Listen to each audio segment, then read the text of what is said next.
Estou muito feliz de estar aqui com vocês, dividindo esse momento, mesmo que de maneira online, né? Mas é muito bom receber vocês aqui na minha casa para a gente compartilhar um pouquinho sobre tecnologia, né?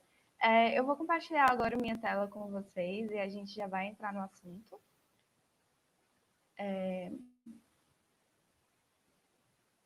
Pronto, agora está tudo certo. O programa é ao vivo. Bom, eu queria começar agradecendo a Campus Party pela oportunidade e agradecendo principalmente a vocês que estão aqui acompanhando a essa hora da noite.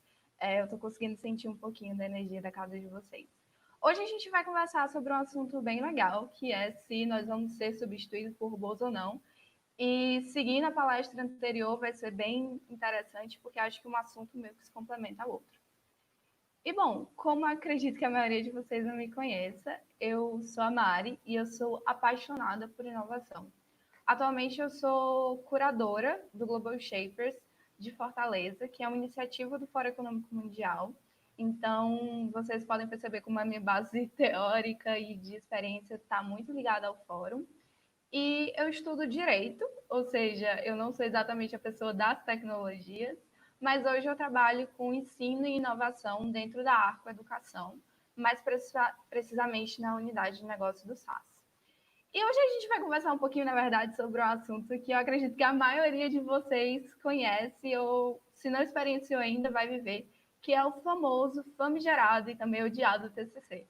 Eu, na verdade, adorei escrever o meu TCC e eu escolhi um tema bem interessante que eu vou compartilhar com vocês, que é o futuro do trabalho. E o que é que a gente vai conversar agora, nesse momento, afinal de contas? A gente vai conversar um pouquinho, sim, sobre o mercado de trabalho, para depois conversar sobre a quarta revolução industrial e a tecnologia, para explorar e entender melhor o futuro do trabalho. Então, responder essa famosa pergunta, será que a gente vai ser substituído por robô no futuro ou não? E, por último, a gente vai conversar um pouquinho sobre as perspectivas de futuro, certo? E no final também vai ter um tempinho para a gente conversar, porque eu descobri agora que dá para fazer isso. Então, meu TCC começa, na verdade, e esse assunto todo foi gerado quando eu conheci esse robô aqui, que é a Sofia. Eu não sei se vocês já ouviram falar nela, mas assim, ela foi um robô que realmente me deixou muito abismada. A Sofia é um desses robôs emotivos que o Fioretti estava falando anteriormente, que é um desses robôs que imita um ser humano.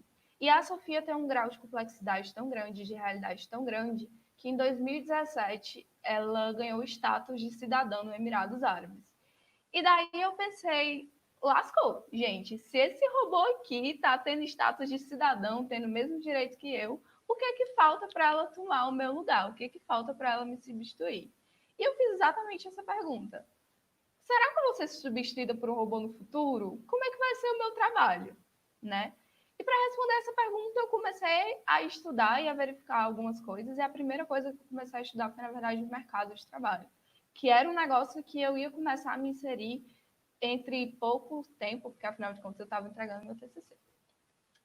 E daí eu me deparei com uma pesquisa que, na verdade, não é muito positiva, digamos assim, com perspectiva um pouco mais negativa, porque eu comecei a perceber que o nosso mercado de trabalho ele tinha um déficit no número de postos de trabalho. Então, na verdade, a gente tem mais pessoas querendo trabalhar do que postos de trabalho disponíveis. Isso acontece por N fatores, né?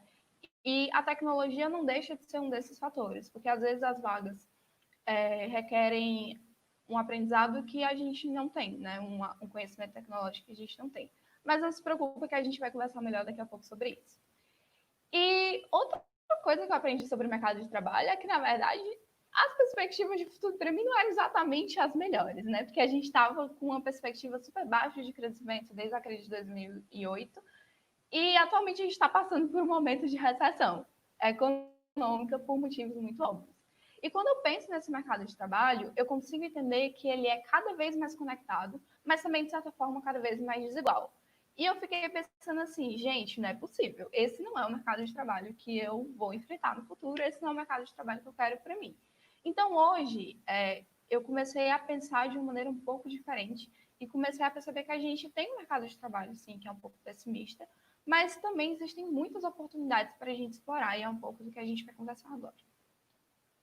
E dentro dessa perspectiva, o mercado de trabalho que a gente enfrenta, né, digamos assim, ele está inserido dentro do que a gente conhece como quarta revolução industrial. Sim, eu aprendi com o professor Schwab o que é a quarta revolução industrial, eu li o livro dele, e é algo que a gente aprende trabalhando no Global Shaper de maneira muito incipiente. E o que é esse negócio chamado quarta revolução industrial, afinal de contas? A quarta revolução industrial, ela é um processo, né? Ela é um nome bonito para se dar um processo. E dentro, quando a gente está estudando as histórias das revoluções industriais, a gente percebe que cada uma tem um marco diferente que diferencia. A primeira revolução é a manufatura, a segunda é a criação da energia, a terceira revolução industrial é o computador. E o que seria essa quarta? Será que a gente está vivendo ela ou não? A quarta revolução industrial ela é diferenciada justamente por ser uma revolução de inteligência. Ela é muito mais a revolução pelo jeito com que a gente vê e percebe essas novas tecnologias do que qualquer outra coisa. E agora, para a gente entender um pouquinho melhor, tem uma palavra muito central para entender a quarta revolução, que é justamente velocidade. A velocidade com que as coisas mudam na quarta revolução industrial é totalmente diferente de qualquer outra revolução. E a gente está vivendo isso na nossa pele todos os dias, porque a maioria de vocês assim, deve ter passado pelo regime de home office, o que era impossível até alguns tempos atrás. Devem ter adotado tecnologias diferentes, robozinhos para fazerem atividades para vocês, porque a gente começou a ter essas mudanças cada vez mais aceleradas. E elas acontecem hoje em dia por conta do cenário que a gente vive, mas elas também acontecem porque essas tecnologias estão extremamente rápidas e conectadas. Explorando um pouquinho sobre isso, aí eu comecei a me questionar, ok, entendi o mercado de trabalho, tá um pouco difícil, mas vai dar certo. E como é que essas inovações vão de fato impactar o nosso trabalho no futuro? E para a gente conseguir acompanhar isso de uma maneira mais didática e mais bonitinha, a gente vai usar o storytelling. Então, a gente vai conhecer a Ana, que é jornalista, e a gente vai conhecer o Lucas, que é o operador de prateleira. Eles dois são figuras centrais para representar duas categorias de trabalhadores, que seria a Ana como uma trabalhadora do que a gente conhece como colarinho azul, que é uma classificação mais antiga, que é basicamente uma trabalhadora que usa mais a criatividade, enquanto o Lucas é um trabalhador de colarinho azul, que é aquele que usa mais a mão na massa e o dia a dia. A mão na massa no dia a dia, perdão. E a gente vai acompanhar como é que o trabalho da Ana e o trabalho do Lucas são impactados por essas mega tendências da quarta revolução industrial. Dentro dessa revolução, o nosso professor Schwab, ele diz que existem 3 principais categorias de mega tendências, que é a biológica, a física e a digital. E a gente vai explorar um pouquinho cada um. Na mega tendência de tecnologia biológica, a gente tem a famosa manipulação genética. Eu não sei, assim, para quem não é milênio, se é uma referência muito antiga, mas eu não sei se vocês já assistiram Gattaca, porque é basicamente como se Gattaca estivesse se tornando realidade. A manipulação genética permite que a gente altere os genes das pessoas humanas. Das pessoas humanas, obviamente, porque todas as pessoas são humanas. Mas essa alteração genética permite várias coisas. Que a gente altere características físicas, mas também permite que a gente altere genes que são maliciosos. Ou seja, a gente poderia curar o câncer a partir da manipulação genética. E continuando nessa linha de mega tendências, agora a gente já começa a perceber como é que essas tendências vão impactar a vida dos nossos dois personagens, que é a Ana e o Lucas. O Lucas, ele é impactado diretamente pelos veículos autônomos e também pela robótica avançada. Por quê? Essa tecnologia de carros que não precisa de motorista faz com que a prateleira que o Lucas opera lá na fábrica não precise mais dele, porque ele pode ser operado sozinho. A tecnologia de robótica avançada também auxilia nesse processo, porque todas essas tecnologias estão meio que conectadas. Mas a gente também tem outras mega tendências de revolução, mega tendências de tecnologia dentro da quarta revolução industrial, que é a impressão em 3D e também a tecnologia de novos materiais. A impressão em 3D permite que a gente imprime objetos, e eu acho que todo mundo já deve ter visto algum exemplo no Instagram. E hoje a gente não mas imprime só objetos. A gente também imprime matéria, então a gente consegue imprimir alimentos através disso. Talvez, finalmente, aquela televisão do Willy Wonka seja verdade com a impressão 3D, vamos torcer para que seja. E a gente também tem a tecnologia de novos materiais, que é basicamente quando a gente começa a modificar a essência da matéria.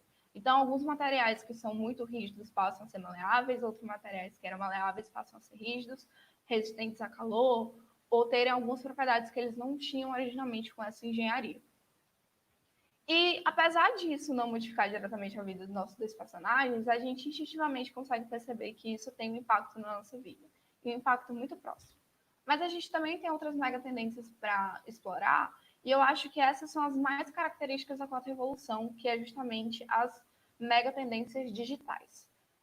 Como a gente falou anteriormente, a quarta revolução industrial ela é uma revolução de inteligência. Então, essas tecnologias digitais, elas são muito exemplificativas do que é a quarta revolução. E a gente tem a internet das coisas, e eu acredito que a maioria de vocês já conhece isso, porque a Alexa é um ótimo exemplo de internet das coisas. Quando todas as coisas passam a estar conectadas em rede, é muito fácil você dizer, Alexa, apaga a luz e ela apaga. Eu, obviamente, não uso Alexa, afinal de contas, minha luz ainda continua assim. Outros exemplos de tecnologia digital que a gente também tem é a blockchain, que eu acredito que vocês já conhecem o exemplo do Bitcoin, mas basicamente é uma inteligência na maneira com que a gente organiza os dados. E isso faz com que a gente tenha dados cada vez mais seguros ou cada vez menos rastreados.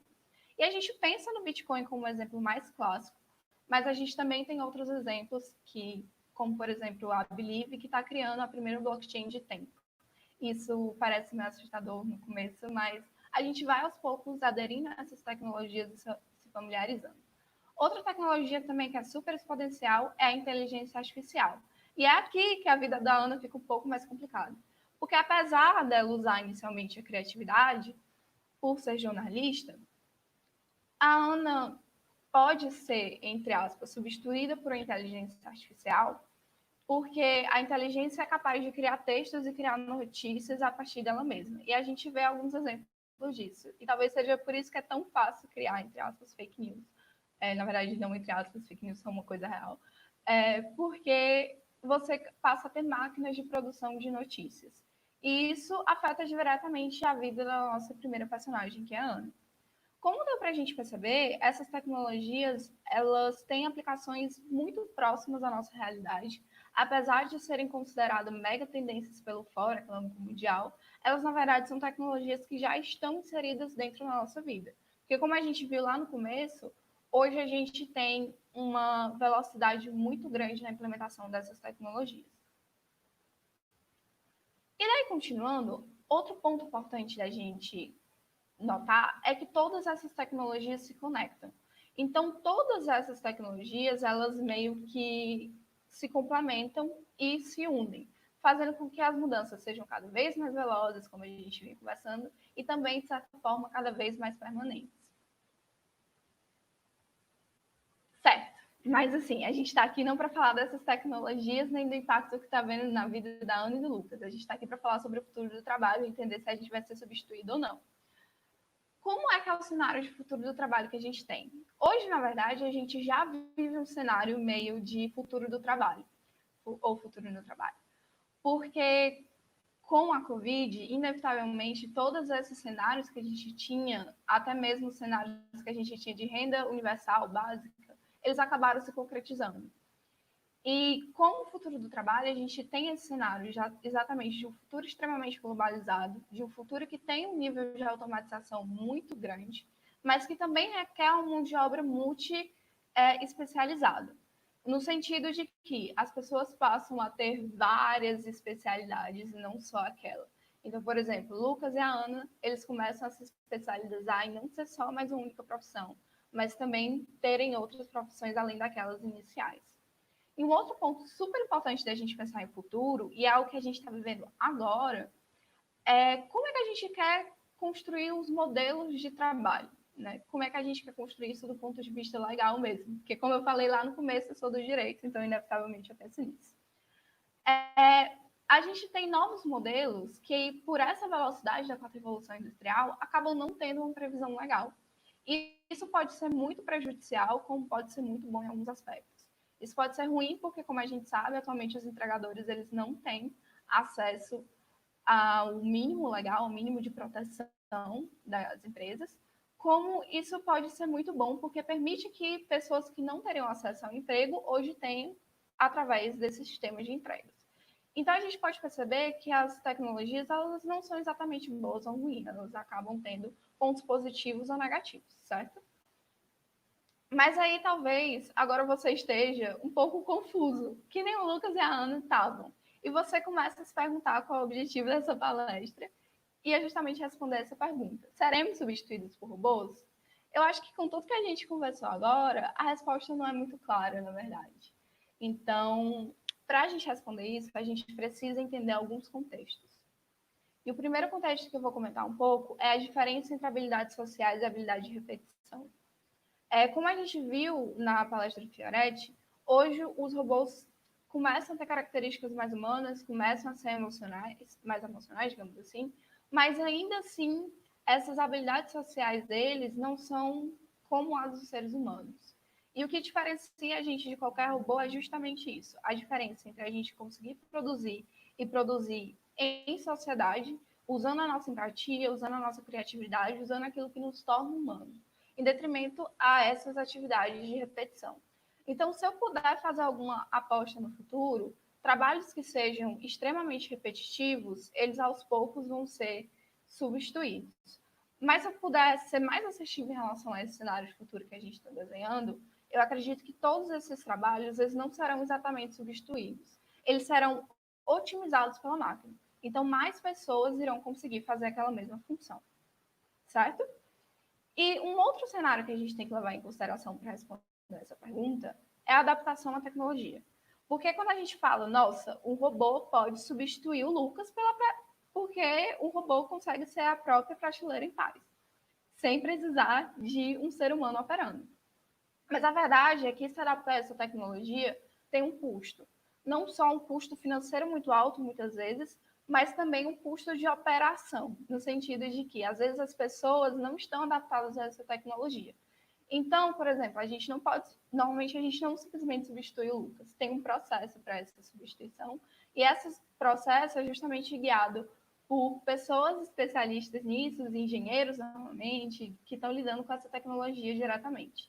Então, quando a gente pensa no nosso futuro, se seremos substituídos por robô ou não, um ponto que a gente tem que levar em consideração é o quão adaptável é essa tecnologia, quão parte da nossa rotina ela pode ser. Eu posso dar um exemplo do meu trabalho, em que a gente consegue, por exemplo, usar o pullover, não sei se vocês conhecem, mas ele é um robozinho bem fácil de programar, para substituir algumas atividades que eram mais manuais. E como a adaptação da tecnologia é muito fácil, isso acaba sendo aplicado no nosso dia a dia. E o último ponto que a gente tem que considerar é que a tecnologia ela é feita por nós, né? Hoje toda tecnologia ela é inevitavelmente produzida por um ser humano. Ainda que a gente tenha um robô que produz uma parte de algum robô, tem sempre um ser humano por trás. Isso é um ponto de sensibilidade que eu gostaria de colocar para vocês, especialmente porque vocês produzem essa tecnologia. Vocês fazem e vocês executam essa tecnologia. Então, esse mito de neutralidade da máquina, se nós seremos totalmente substituídos ou não, a gente sempre tem que levar em consideração que um ser humano está produzindo essa tecnologia. E já chegando no final da palestra, eu faço o seguinte questionamento: e se nós não formos substituídos por esse robô? Qual é o futuro que a gente está querendo criar? E o que a gente está pensando como futuro? Esse é um questionamento assim muito pertinente, porque às vezes a gente faz esses desenhos todos de futuro e esquece que o ser humano tem que ser central nisso. Então, para encerrar o meu ponto de vista e já partir para algumas perguntas que vocês tenham para a gente poder conversar, fica o ponto de que a gente precisa pensar em futuro de maneira que seja globalizado, porque a gente precisa dar acesso às pessoas a essa tecnologia para que qualquer desenho de futuro que a gente faça seja de fato efetivo. A gente precisa pensar em um futuro que seja colaborativo, que envolva todos os stakeholders, e stakeholders entendam como as partes interessadas por aquela tecnologia. e que envolvam eles de maneira colaborativa e de maneira construtiva. Então, se a gente está pensando no futuro, se seremos substituídos por robôs ou não, a gente precisa se apropriar desse diálogo, principalmente quando a gente está desenvolvendo e produzindo essa tecnologia. E um outro ponto de futuro que a gente precisa pensar é que a gente precisa de um futuro adaptável para todas essas tecnologias, com toda a velocidade que essas tecnologias requerem para serem de fato efetivas, mas a gente também precisa pensar em um futuro que seja seguro e minimamente viável para nós, como seres humanos, né? E o último ponto de futuro é essencialmente essa tecnologia, né? O futuro é tecnológico e não adianta a gente tentar meio que voltar em um movimento ludista, porque essas tecnologias hoje fazem parte da nossa vida e do nosso cotidiano. Então, não tem mais como a gente voltar atrás. Então, quando eu penso se eu vou ser substituída por robô ou não, eu sei que é difícil porque eu falei bastante coisa, mas a verdade é que é uma resposta muito complexa e depende de vários fatores. O fato é que a gente está construindo esse futuro de substituição agora ou não. Então, quando a gente pensa nesse cenário de futuro, a gente precisa ter o ser humano como centro. É por isso que a minha última provocação, a minha penúltima, perdão, é que os avanços da tecnologia não podem ser vistos em um contexto maniqueísta. Então, assim, não é uma questão se essa tecnologia ela vai ser boa ou não. É inevitável que a gente, aos poucos, adote essa tecnologia. A questão é como a gente vai fazer essa adoção. Então, no caso dos nossos dois personagens, da Ana e do Lucas, que podem ser substituídos por essas tecnologias, não é uma questão positiva ou negativa, é muito mais uma questão de contexto. Se a gente vai substituir o Lucas, se a gente vai substituir a Ana, quais são as oportunidades de futuro que a gente está criando para elas. E é por isso que eu acho importante a gente refletir em todas essas questões que foram colocadas na mesa. Eu sei que é um pouco tarde, que a gente está um pouco cansado, mas eu vou encerrar falando um pouco sobre isso. O ser humano precisa ser centro desses processos. Então, quando a gente estiver produzindo tecnologia, a gente precisa entender que o ser humano é centro disso. E a gente precisa produzir a tecnologia voltada para ele, certo? E com isso eu vou encerrar a minha palestra. Eu espero que vocês tenham gostado. Eu sei que está um pouco tarde, mas eu espero que tenha sido um papo bem produtivo. Olá, Alan, tudo bom? E aí, Mariana, ei, que palestra, hein? Que palestra. Tipo, a gente fica meio que pensando nisso e eu tenho, não é uma dúvida, você pode ser um complemento, você pode, tipo, você já está nisso, então você pode questionar que é tipo assim, atualmente a gente vive um momento que tudo é online, digital, menos o dinheiro que ainda não acompanhou, mas o blockchain está vindo aí para tentar equilibrar.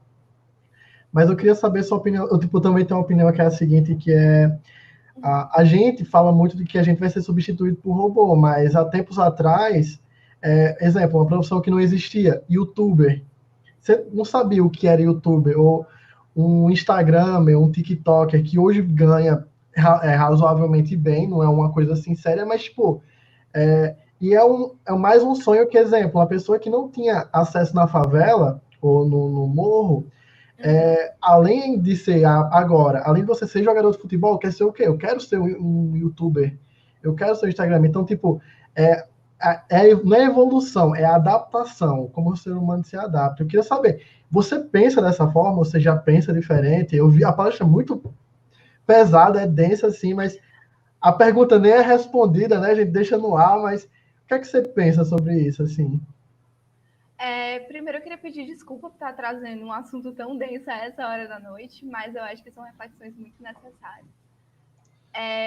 Eu acho que é como eu falei, assim, a gente tem muitos futuros a serem trilhados. Então, da mesma maneira com que a tecnologia tira alguns empregos, ela também cria outros, né? Existem, como você falou, existem não só YouTubers, mas a gente tem desenvolvedores front-end, back-end, que antes a gente não tinha essas profissões e que hoje nós temos. Então, eu acho que como mensagem final, fica encarar a tecnologia como, na verdade, uma oportunidade. Mas uma oportunidade que a gente precisa acompanhar de perto. Porque para acessar essas tecnologias ainda é muito difícil. eu estou aqui no Ceará e em muitos lugares aqui do Ceará a gente não tem acesso ao básico que seria a energia elétrica. Então, como é que eu vou inserir essas pessoas dentro de tudo aquilo da quarta revolução industrial e dentro de todas essas oportunidades que a tecnologia traz? Aí já entra uma pergunta aqui da Beatriz Ketterman, que ela já perguntou aqui. Peraí que o Discord tá ficando no meio. Pô, Discord, me ajuda.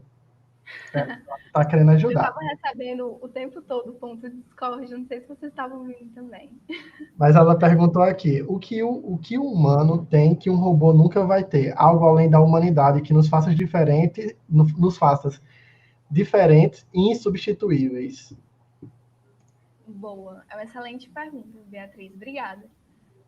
Eu acho que o ser humano tem, de mais diferente de qualquer máquina, é a possibilidade de ter empatia e de ter essas habilidades de trabalhar com o ser humano, sabe?